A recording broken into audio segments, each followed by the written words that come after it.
Hello welcome to yet another video. അപ്പം ഇന്നത്തെ വീഡിയോയിൽ നമ്മൾ ബാൽക്കണി ടൂറാണ് ചെയ്യുന്നത്. ഒരു ബാൽക്കണിയാണ് ഞാൻ നിങ്ങളെ കാണിക്കുന്നത്. എൽ ഷേപ്പിൽ വരുന്നൊരു വിശാലമായ ബാൽക്കണിയാണ്. നീളത്തിലാണ് കേട്ടോ ഈ ഒരു ബാൽക്കണി വരുന്നത്. ഈ ഒരു ബാൽക്കണി നിങ്ങൾക്ക് ഇതുപോലൊരു ബാൽക്കണി ഉണ്ടെങ്കിൽ അധികം എക്സ്പെൻസീവ് അല്ലാണ്ട് സ്റ്റാൻഡുകളോ ഹാങ്ങിങ്ങുകളോ ഒന്നും വെക്കാണ്ട് പോട്ടുകൾ മാത്രം വെച്ച് നമുക്ക് അടിപൊളിയായിട്ട് സെറ്റ് ചെയ്യാൻ പറ്റും. ഇവിടെ ഞാനിങ്ങനെ ഇരുന്ന് കാണിക്കുന്ന പ്ലാന്റ് ചൈന ഡോളാണ് കേട്ടോ. ചൈന ഡോൾ നിങ്ങൾക്ക് ഒരു പ്ലാന്റ് ഉണ്ടെങ്കിൽ നിങ്ങൾക്ക് അതിൽ നിന്ന് തന്നെ ഒരുപാട് പ്ലാന്റ്സ് ഉണ്ടാക്കാൻ പറ്റും കേട്ടോ. അതായത് ഒരു മെച്ചുവേർഡ് ആയിട്ടുള്ള പ്ലാന്റ്, സ്റ്റെമ്മൊക്കെ അത്യാവശ്യം കട്ടി കൂടിയ പ്ലാന്റ് ആണെങ്കിൽ അത് കട്ടിങ്സ് കുറേ എടുത്തിട്ട് നിങ്ങൾക്ക് നടാം. ഞാൻ ഇതിൽ കാണിക്കുന്നുണ്ട് ഒരു കട്ടിങ്ങിൻ്റെ സൈസ്. പിന്നെ ഞാൻ ഈ നട്ടിരിക്കുന്നത് കംപ്ലീറ്റ് കൊക്കോപീറ്റിലാണ് കേട്ടോ. അതുകൊണ്ട് തന്നെ ഇതെനിക്ക് മഴയത്ത് വെക്കാനുള്ള ഓപ്ഷൻ ഇല്ല. മഴ വരുമ്പോഴേക്കും ഞാൻ എടുത്ത് ബാൽക്കണിയിലേക്ക് വെച്ചതാണ്. കൊണ്ടുവയ്ക്കാൻ നല്ല സുഖമാണ്, കാരണം കാൽ ഭാഗം മാത്രമേ ഇതിൽ പോട്ടിംഗ് മിക്സ് ഉള്ളൂ. ഇതിലേപോലെ 5 എണ്ണം ഞാൻ നട്ടിരുന്നു, ബാക്കിയൊക്കെ മഴയത്ത് നിന്ന് ചീഞ്ഞു പോയതാണ് കേട്ടോ. ഇതിൻ്റെ മിക്സ്ചർ എന്ന് പറയുന്നത് കൊക്കോപീറ്റ്, അതുപോലെ എല്ലുപൊടി, പിന്നെ നമ്മൾ കുറച്ച് ചാണകപ്പൊടി മിക്സ് ചെയ്തിട്ടുണ്ടായിരുന്നു. പൊട്ടാഷിൻ്റെ ബോളുകൾ കിട്ടും, അത് മിക്സ് ചെയ്തിട്ടുണ്ടായിരുന്നു. എല്ലാ മിക്സ്ചേഴ്സും നല്ല റിച്ചായിട്ട് കൊടുത്തിട്ട് ഡോളമൈറ്റും ഇട്ട് നന്നായിട്ട് മിക്സ് ചെയ്തിട്ടാണ് ഞാൻ നട്ടിരിക്കുന്നത്. കാൽ ഭാഗം ഉള്ളെങ്കിലും അത് ഫുള്ളി ന്യൂട്രീഷ്യസ് ആയതുകൊണ്ട് അതിന് വേണ്ടുന്ന എല്ലാം അതിലുണ്ട്. ലീഫൊക്കെ കണ്ടോ നല്ല ഹെൽത്തി ആയിട്ടാണ് വരുന്നത്. മണ്ണിൽ നിന്ന് വരുന്ന ഒരു ഇൻഫെക്ഷൻസും ഈ ഒരു പ്ലാന്റിന് വരാൻ ചാൻസ് ഇല്ലാത്തതുകൊണ്ട് പ്ലാന്റ് നല്ല ഭംഗിയായിട്ട് 2 തണ്ടുകളൊക്കെ വന്ന് ഹെൽത്തി ആയിട്ട് നിൽക്കുന്നുണ്ട്. അപ്പം ഇതൊരു നല്ല ഓപ്ഷനാണ് കേട്ടോ പ്ലാന്റിങ്ങിന് വേണ്ടിയിട്ട്. പ്രത്യേകിച്ചും ടെറസിൽ വെക്കുമ്പോൾ നമ്മൾ ഭയങ്കര മണ്ണ് ഫില്ലാക്കി വെക്കേണ്ട. ഈ വെള്ളപ്പോട്ടൊക്കെ ചെറുതാണ്. ഫിലോഡെൻഡ്രോൺ ബേളിമാക്സിയാണ് ഇതിലുള്ളത്. ഇതിപ്പോൾ കോമൺ ആയിട്ട് കാണുന്നൊരു പ്ലാന്റാണ്.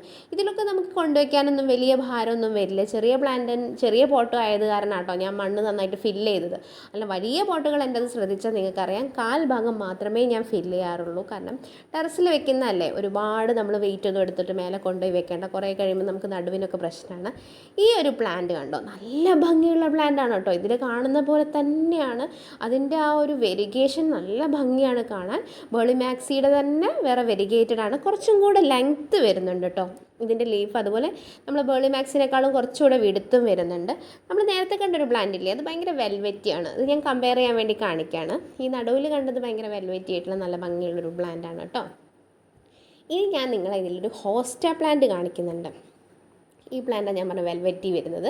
ഇനി ഹോസ്റ്റ പ്ലാന്റ് കണ്ടോ, ഒരു മെയിൻ്റനൻസും വേണ്ടാത്ത, മെയിൻറ്റെയിൻ ചെയ്യാൻ ബുദ്ധിമുട്ടുള്ള ആളുകൾക്ക് വേണമെങ്കിൽ ഇപ്പം അതിനിപ്പം വാട്ടർ സോഗി ആയാലൊന്നും പ്രശ്നമില്ല കേട്ടോ. നല്ല രീതിയിൽ വെള്ളം വേണ്ടുന്നൊരു പ്ലാന്റാണ് ഹോസ്റ്റ പ്ലാന്റ്. വെള്ളം കുറയുമ്പോഴും അതുപോലെ തന്നെ ഹെവി സൺലൈറ്റ് വരുമ്പോഴൊക്കെയാണ് ഈ ലീഫ് മഞ്ഞയാവുന്നത്. ഇതും അതുപോലെ 2 ആഴ്ച കൂടുമ്പോൾ ഒന്ന് വെള്ളം സ്പ്രേ ചെയ്ത് കൊടുത്താൽ മാത്രം മതി. വെള്ളം കൂടിയാൽ ചീഞ്ഞു പോകുന്നൊരു പ്ലാന്റാണ്. പിന്നെ ഇവിടെ കുറച്ച് ഇതൊക്കെ അത്യാവശ്യം നിങ്ങളിപ്പോൾ കണ്ടുവരുന്ന പ്ലാന്റാണ്, അതുകൊണ്ട് ഞാൻ അധികം എക്സ്പ്ലെയിൻ ചെയ്യുന്നില്ല. ഇവിടെ കണ്ടോ പുതിയൊരാൾ തളർത്ത് വരുന്നുണ്ട്. ഇതുപോലെ കിഴങ്ങുകളൊക്കെ പോയി കഴിഞ്ഞ പ്ലാന്റുകൾ ചിലപ്പം ചീഞ്ഞ് തുടങ്ങുന്നതൊക്കെ ആണെങ്കിൽ കിഴങ്ങ് കട്ട് ചെയ്ത് പെട്ടെന്ന് തന്നെ മണ്ണൊക്കെ ഡോളമൈറ്റൊക്കെ മിക്സ് ചെയ്ത് റെഡിയാക്കി വളമൊക്കെ ഇട്ടിട്ട് മാറ്റി നട്ടോളൂ കേട്ടോ. ഒരു 2-3 ആഴ്ച കഴിഞ്ഞ് തളർത്ത് വരും. ചില സമയത്ത് വരില്ല, പക്ഷെ എന്നാലും നമുക്കൊരു ഹോപ്പാണല്ലോ. അപ്പം ഇല്ലെങ്കിൽ നമുക്ക് വേറെ പ്ലാന്റ് ചെയ്യാം. ഇത് CC പ്ലാന്റ് ആണ്. CC പ്ലാന്റിൻ്റെ വേറൊരു വെറൈറ്റിയും കൂടെ നമ്മുടെ കയ്യിലുണ്ട്. ഒരു നല്ല ഡാർക്ക് ഗ്രീൻ അല്ലെങ്കിൽ ബ്ലാക്ക് ഷെയ്ഡ് പോലെയൊക്കെ തോന്നുന്നതാണ്. ഇതുപോലെ നല്ല ഭംഗിയായിട്ട് ലീഫ് കട്ടിങ് വരുന്ന വേറൊരാളെയും കൂടി കാണിച്ചു തരാം. ഫിലോഡെൻഡ്രോൺ വെറൈറ്റിയാണ്. ഇതിൽ കുറേ ഫിലോഡെൻഡ്രോൺ വെറൈറ്റീസ് നിങ്ങൾ കാണുന്നുണ്ട്. എനിക്ക് കംപ്ലീറ്റ്ലി കവർ ചെയ്യാൻ പറ്റിയിട്ടില്ല കേട്ടോ. ഞാൻ ഈ ഒരു ബാൽക്കണിയും ടെറസിൽ തന്നെ നമ്മൾ വെച്ച വേറൊരു പോർഷനും കൂടി ഈ വീഡിയോയിൽ കാണുന്നൊക്കെന്നുള്ളൂ. ഒരുപാട് ലെങ്തി ആവണ്ടെന്ന് വിചാരിച്ചിട്ട്. ഇതിൻ്റെ കട്ടിങ് കണ്ടോ, നല്ല ഭംഗിയുള്ളൊരു പ്ലാന്റാണ്. ഫിലോഡെൻഡ്രോണിൽ വരുന്നതാണ്. ഇത് അഗ്ലോണിമ പ്ലാന്റ് ആണ്. ഇത് നമ്മൾ അധികം കെയർ ഒന്നുമില്ല. മഴയത്ത് വേണമെങ്കിൽ മഴയത്തും വെയിലത്ത് വേണമെങ്കിൽ വെയിലത്തൊക്കെ വെക്കാം. ഇതൊക്കെ നമ്മൾ പണ്ട് മുതൽക്കേ ഉള്ള നല്ല ഭംഗിയുള്ള റിച്ച് പ്ലാന്റുകളാണ്. ഫേണാണ്. ഈ ഫേണും അതുപോലെ കേട്ടോ. പിടിച്ചു കഴിഞ്ഞാൽ പിന്നെ ആൾ പോവില്ല. പിടിച്ച് കിട്ടാൻ ചിലപ്പോൾ ഒത്തിരി പണിയാണെങ്കിലും പിടിച്ചു കഴിഞ്ഞാൽ പോവില്ല. പിന്നെ നമ്മുടെ കേളി ലേഡി ഉണ്ട് ഇവിടെ. അത് നല്ല ഭംഗിയുള്ളതാണ്. സിങ്കോണിയത്തിൻ്റെ ഒരു കളറാണ് ഇത്. വേറൊരു കളറും കൂടെ ഞാനിതിൽ കാണിക്കുന്നുണ്ട്. പിന്നെ താഴെ ഉണ്ട് 2-3 ആളുകൾ. അത് നമുക്ക് നെക്സ്റ്റ് ഇനി ഒരു വീഡിയോ ആയിട്ട് കാണിക്കാം. ഒരുപാട് കാണിക്കാനും പറ്റുന്നില്ല, കാരണം ലെങ്ത്ത് കൂടി പോകുമല്ലോ. അപ്പോൾ നിങ്ങൾക്ക് ബോറടിക്കില്ലേ? അപ്പോൾ നിങ്ങൾ സ്കിപ്പ് ചെയ്ത് പോകണ്ട വിചാരിച്ചിട്ടാട്ടോ.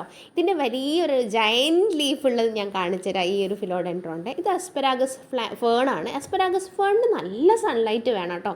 ഞാൻ അതാണ് ഈ സൈഡ് കൊണ്ടുവച്ചത്, നന്നായിട്ട് ഡയറക്റ്റ് സൺലൈറ്റ് കിട്ടാൻ വേണ്ടിയിട്ട്.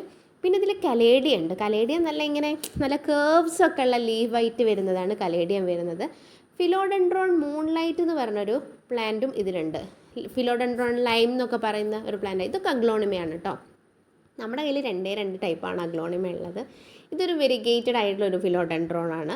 ഈ വെരിഗേറ്റഡ് ആയിട്ടുള്ള ആൾക്കാർക്ക് കുറച്ചധികം കെയർ വേണം കേട്ടോ. നാച്ചുറൽ ആയിട്ടുള്ള പ്ലാന്റിനെ പോലെയല്ല, ഇവർ കുറച്ചൊരു റിച്ച് ആൾക്കാരാണ്, പെട്ടെന്ന് ചെയ്യാൻ നിൽക്കുകയാണ്. ഇത് നമ്മുടെ കലേഡിയാണ്. ഇതാ ഞാൻ പറഞ്ഞ കേവ് ആയിട്ടൊക്കെ വരുന്ന ലീഫാണ്, നല്ല ലീഫൊക്കെ വരുന്ന പ്ലാന്റ് ആണത്. കലേഡിയത്തിനൊക്കെ അത്യാവശ്യം നല്ല വെറ്റ് സോയിലാണ്, ഡ്രെയിനേജ് വേണമെന്നേ ഉള്ളൂ. ഇതാണ് നമ്മുടെ ഫിലോഡെൻഡ്രോൺ ലൈം എന്ന് പറയുന്ന ആൾ. ലൈമിൻ്റെ കളറല്ലേ ഇതിൻ്റെ ലീഫ്, നല്ല ഭംഗിയുള്ള പ്ലാന്റ് ആണ് കേട്ടോ. ഹെവി സൺലൈറ്റ് വന്നാൽ അപ്പം ഇതിൻ്റെ ലീഫ് ബേൺ ആയി പോകും. ഇതും അതുപോലെ ഫിലോഡെൻഡ്രോണിൽ തന്നെ വരുന്ന വേറൊരു വെറൈറ്റിയാണ്. ഇത് പീസ് ലില്ലി ആണ് കേട്ടോ. പീസ് ലില്ലിയുടെ സൈഡൊന്ന് ബേൺ ആയതാണ്. പീസ് ലില്ലി നല്ല വെയിലത്ത് വെച്ചാലാണ് നന്നായിട്ട് ഫ്ലവറിങ് ഉണ്ടാവുക. അറ്റ്ലീസ്റ്റ് ഇൻഡയറക്റ്റ് സൺലൈറ്റ് എങ്കിലും അത്യാവശ്യം ഒരു 6 to 10 hours ഒക്കെ കിട്ടുകയാണെങ്കിൽ നല്ലതാണ്. ഇത് സ്പൈഡർ പ്ലാന്റ് ആണ്, നിങ്ങൾക്ക് കോമൺ ആയിട്ട് അറിയാം. ഈ പ്ലാന്റുകളൊക്കെ നിങ്ങൾക്ക് കോമൺ ആയിട്ട് അറിയുന്നതുകൊണ്ട് ഞാൻ ഒരുപാട് എക്സ്പ്ലെയിൻ ചെയ്യുന്നില്ല. ഓക്സാലിസ് പ്ലാന്റ് ആണിത്, സിങ്കോണിയത്തിൻ്റെ വേറൊരു വെറൈറ്റി ആണിത്. പിന്നെ കുറച്ച് പേര് നമ്മളവിടെ വെച്ചിട്ടുണ്ട്. ഇതിൽ കലേഡിയാണ് കേട്ടോ, പുതുതായിട്ട് വന്ന് തുടങ്ങുന്നതുകൊണ്ട് ഞാൻ പിന്നെ അവിടെ തന്നെ വെച്ചു. പോയി കഴിഞ്ഞ പ്ലാന്റുകൾ നമ്മൾ രണ്ടാമതും അതിൻ്റെ കിഴങ്ങൊക്കെ എടുത്ത് കഴുകി വൃത്തിയാക്കി ഒന്ന് ഉണക്കി തുടച്ചെടുത്ത് ടിഷ്യൂ പേപ്പറിൽ തുടച്ച് രണ്ടാമതും നട്ട് കൊടുക്കും കേട്ടോ. അങ്ങനെ നട്ട കുറച്ച് പ്ലാന്റുകളാണ് ഇവരൊക്കെ. മാറ്റം വന്നുകൊണ്ടിരിക്കുന്നുണ്ട്. ഇതും നല്ലൊരു പ്ലാന്റ് ആണ്.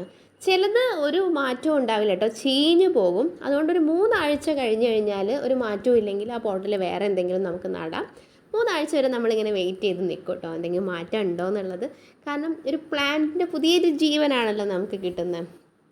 ഇയാൾ നമ്മുടെ ഇന്ത്യൻ സോങ് എന്ന് പറഞ്ഞിട്ട് ഇപ്പോൾ കുറച്ച് വൈറലായിട്ട് വരുന്ന പണ്ടേ ഉള്ളൊരു പ്ലാന്റ് ആണ് കേട്ടോ, ഇത് പുതിയതൊന്നുമല്ല. ഇതാണ് നമ്മുടെ താരം, നമ്മുടെ മൂൺഷൈൻ. ഇതൊരു ഫിലോഡെൻഡ്രോൺ വെറൈറ്റിയാണ്. ഇവരുടെ അടുത്തിരിക്കുന്ന ആളെക്കുറിച്ചാണ് കേട്ടോ ഞാൻ പറഞ്ഞു വരുന്നത്. ഇതാണ് നമ്മുടെ മൂൺഷൈൻ എന്ന് പറയുന്ന നമ്മുടെ സ്നേക്ക് പ്ലാന്റിൻ്റെ ഒരു വെറൈറ്റി. നമ്മുടെ കയ്യിൽ തന്നെ 3 എണ്ണം ഉണ്ട്. കംപ്ലീറ്റ്ലി ഗ്രീൻ വരുന്നത്, ഒരു യെല്ലോ ഷെയ്ഡ് വരുന്നത്, അതുപോലെ മൂൺഷൈൻ. മൂൺഷൈൻ റിച്ചാണ് ആൾ.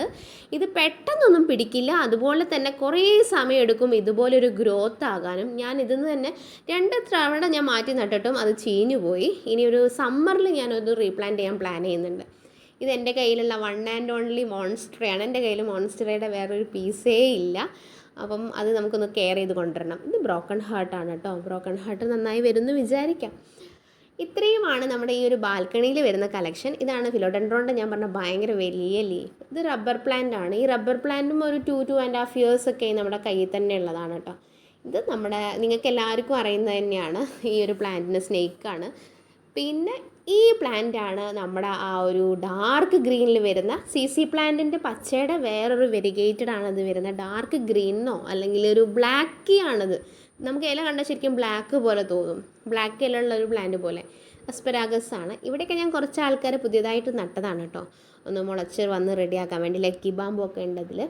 ഇങ്ങനെ നമ്മൾ നടുന്ന സമയത്ത് റെയിനി സീസൺ ആയതുകൊണ്ട് കുറേയൊക്കെ കിട്ടും, കുറച്ചൊക്കെ പോകും. പക്ഷേ എന്നാലും നമ്മൾ ട്രൈ ചെയ്യണം കേട്ടോ, പുതിയ പ്ലാന്റുകൾ കിട്ടുമ്പോൾ മാക്സിമം അതിനെ സേവ് ചെയ്യുക. വാട്ടർ ലോഗിങ് ഇല്ലാണ്ട് ചെറിയൊരു സൺലൈറ്റൊക്കെ വെച്ച് ഹ്യൂമിഡിറ്റി ഒക്കെ ക്രിയേറ്റ് ചെയ്താൽ അത് പെട്ടെന്ന് തന്നെ അങ്ങോട്ട് പുറത്തേക്ക് വന്നോളും, വലുതായി വന്നോളും.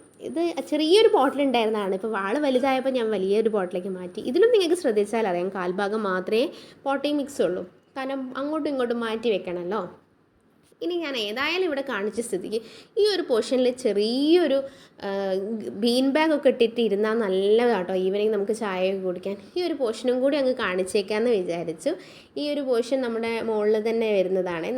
ഇങ്ങനെ ഒരു വിൻഡോ ഒക്കെ നിങ്ങൾക്ക് വരുന്നുണ്ടെങ്കിൽ ഈ ജനവാതിലിൻ്റെ അടുത്ത് കൂടെ വെയിൽ കിട്ടുമല്ലോ. ഈ വെയിൽ മാത്രം മതി CC പ്ലാന്റിനും സ്പൈഡർ പ്ലാന്റിനൊക്കെ സുഖമായിട്ടിരിക്കാൻ. അതുപോലെ സൺറോസ് ഞാൻ വെക്കുന്നുണ്ട്. സൺറോസിനൊന്നും അധികം വെയിൽ പറ്റില്ല, ഇയാൾക്ക് അതുപോലെ അധികം നനവ് വേണ്ട. അങ്ങനെയുള്ള കാറ്റഗറിയിലുള്ള കുറച്ച് പേരെ സെലക്റ്റീവായിട്ട് നമ്മളിങ്ങനെ വെച്ചാൽ നമുക്ക് ആ ഒരു പോർഷനും നല്ല ഗ്രീനി ആയിട്ട് നിൽക്കും.